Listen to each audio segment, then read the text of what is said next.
Hello guys welcome back to my YouTube channel. तो आज आज आज मुझे नहीं आसी बहुत वेरी वेरी इंपोर्टेंट गोटे सिलेक्शन क्वेश्चन जेहेतु आम थर्ड सेमिस्टर ग्रामर पेपर अच्छे संस्कृत ऑनर्स।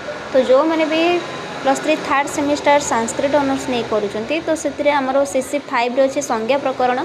तो संज्ञा प्रकरण में आज गोटे very very important selection question मुझे आपको दूसरी हाथ लेखा नोट भी मुझे शेयर करुँची।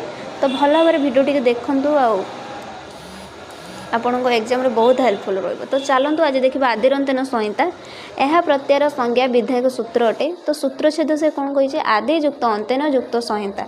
तो सूत्रछेद कौन कला ना आदिरंतन संहिता को आदि युक्त अंत्यन युक्त संहिता। तो विभक्ति निर्णय आदि ही प्रथमांत पद अंत्यन द्वितीयांत पद संहिता कौन तृतीयांत पद।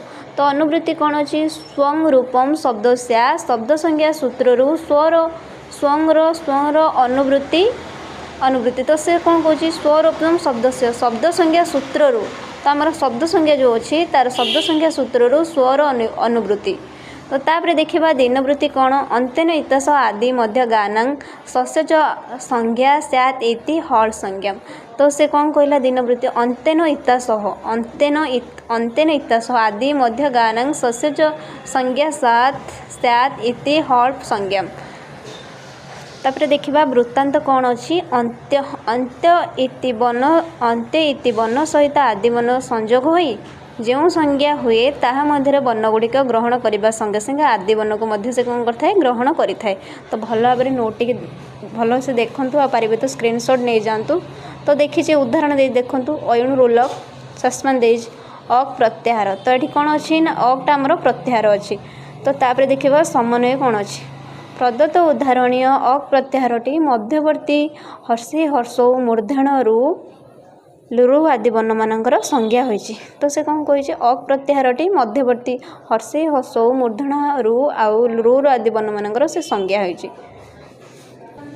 तापर अछि उपरोक्त एही आदिरंतन संहिता सूत्रटी निजर समस्त प्रत्याहार सृष्टि में हलंतम सूत्र पर निर्भर करता है एवं हलंतम निजर हल प्रत्याहार सिद्धि पर आदिरंतन संहिता उपरे कौन करे संहिता उपरे निर्भर करे। तेणु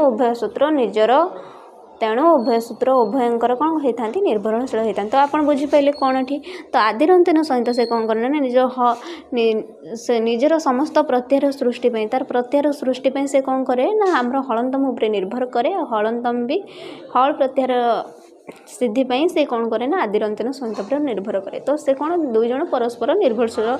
तो बुझीपारे आज भिडियो बहुत हेल्पफुल था जो मैंने भी +3 थर्ड सेमिस्टर पढ़ुंट। तो प्लीज़ भिडियो